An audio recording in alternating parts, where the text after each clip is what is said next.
Sometimes the most memorable whiskey experiences don't happen in a whiskey distillery tasting room or invitation-only events. Sometimes they happen on a random Tuesday night in Houston over tacos and good conversation. And to top it off, a good whiskey that completely catches you off guard. That night, the break-even bottle at Trash Panda happened to be the Envy Cellar Collection Volume number 5. Beautiful.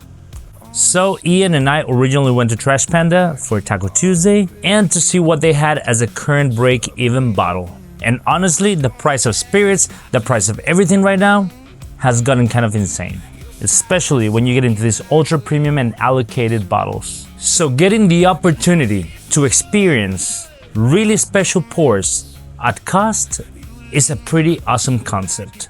As someone who genuinely loves whiskey and agave spirits, this release immediately made me curious. Since Angel's Envy and Patron both happen to be part of the Campari portfolio, Owen Martin had access to some really unique barrels for this project. Specifically, French Oak Extra Añejo Tequila barrels that had already spent about 4 years interacting with Patrón Extra Añejo. This is where it gets interesting.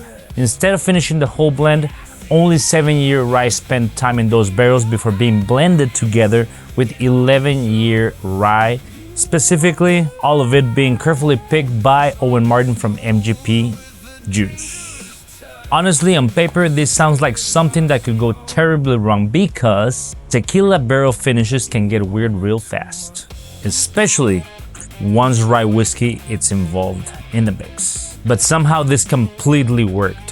What surprised me the most was how cohesive everything felt. This wasn't one of those finishes where you feel like the barrel took over the whole thing.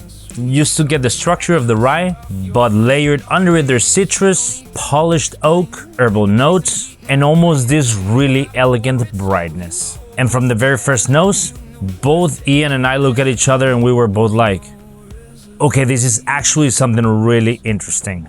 Ian immediately picked up cinnamon, baking spices, and toasted oak. Yeah. But my favorite description of the night came later. Late whiskey hug. Honestly, perfect description. For me, what stood out the most was how far this rye whiskey moved from the traditional rye territory that everybody knows or feels comfortable with. There was orange peel, grapefruit zest, brown sugar, tobacco, but it never felt disjointed. Everything felt intentional. And honestly, experiences like this are becoming more important.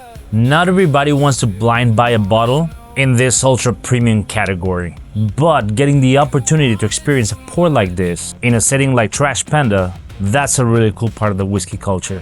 It gives people the chance to experience something genuinely special without having to fully commit to a bottle.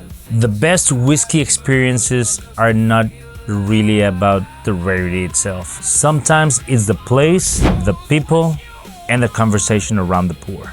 And honestly, this one is gonna stick with me for a while. I think that's it for tonight, guys. Thank you all for joining me today.